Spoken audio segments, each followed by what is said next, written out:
One, two, one, two, three, four. 수고하셨던 신상입니다. 우리 임상병의사의 미래를 이끌고 갈 뜻깊은 이 자리, 2025년 제1회 임상화 검사학회 학생 포럼을 시작하도록 하겠습니다. 큰 박수로 함께 해주시기 바랍니다.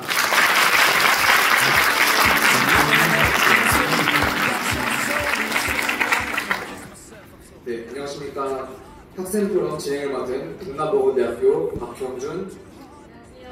경남보건대학교 이성공학과 이하입니다. 마지막 8번째 선정입니다. 경남보건대학교 교수 예수입니다. 발표자는 장혜리 학생입니다. 효소 아미노산 배열을 이용한 임상화학적 분석의 새로운 도전이라는 주제로 발표하게 될 경남보건대학교 장혜리입니다.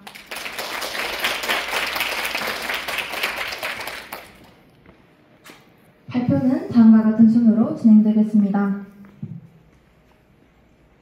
우리가 흔히 시행하는 임상검사는 대부분 효소의 활성 정도를 측정하는 데 초점을 맞추고 있습니다. 하지만 효소 활성이 정상이라고 해서 반드시 질환이 없다고는 말할 수 없습니다. 사실 질병의 근본적인 원인은 효소의 활성이 아니라 유전자의 변이에 의해 바뀐 아미노산 배열, 그 속에 숨어있는 경우가 많습니다.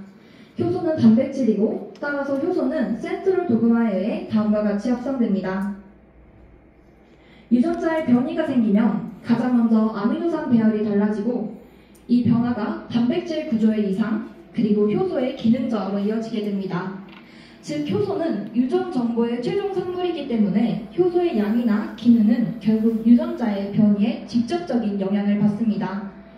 예를 들어 구루병을 보면 ALP는 뼈의 무기질화에 중요한 효소인데 유전자 변이로 단백질 구조가 달라지면 효소 활성이 저하되어 구루병이 발생하게 됩니다.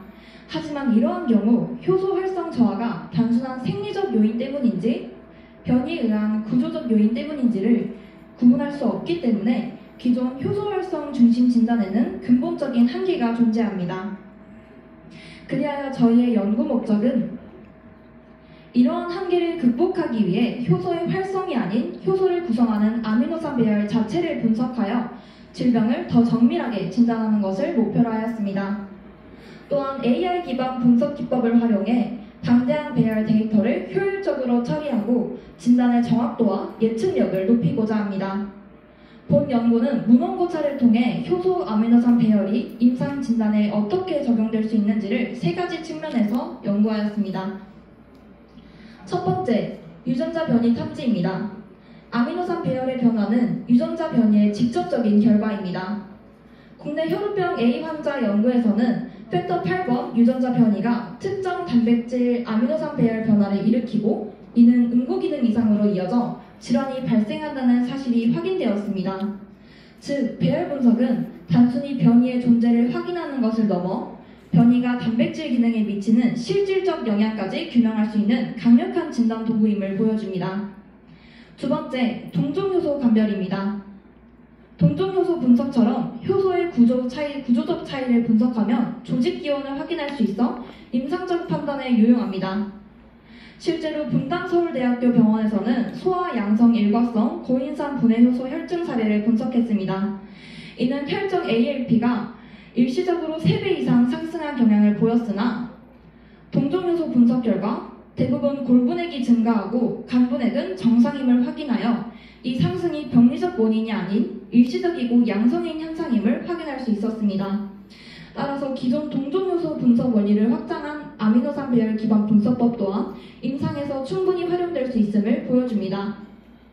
세 번째, 단백질 체학 기반 변형 탐지입니다.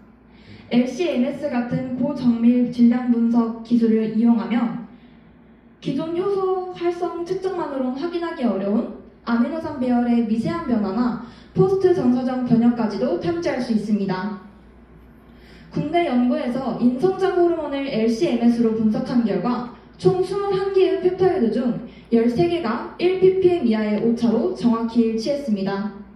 이를 통해 LC-MS가 아미노산 배열과 변형을 정밀하게 분석할 수 있는 기술임이 입증되었으며 이 기술은 조기 진단, 질환 감별, 치료 표적 발굴 등 다양한 임상 응용 가능성을 보여줍니다. 본 연구에서 제시한 효소 아미노산 배열 분석과 AI 기반 처리 기술은 기존 방법보다 훨씬 더 정밀하고 진단 가능성을 보여주지만 여전히 몇 가지 한계점이 존재합니다.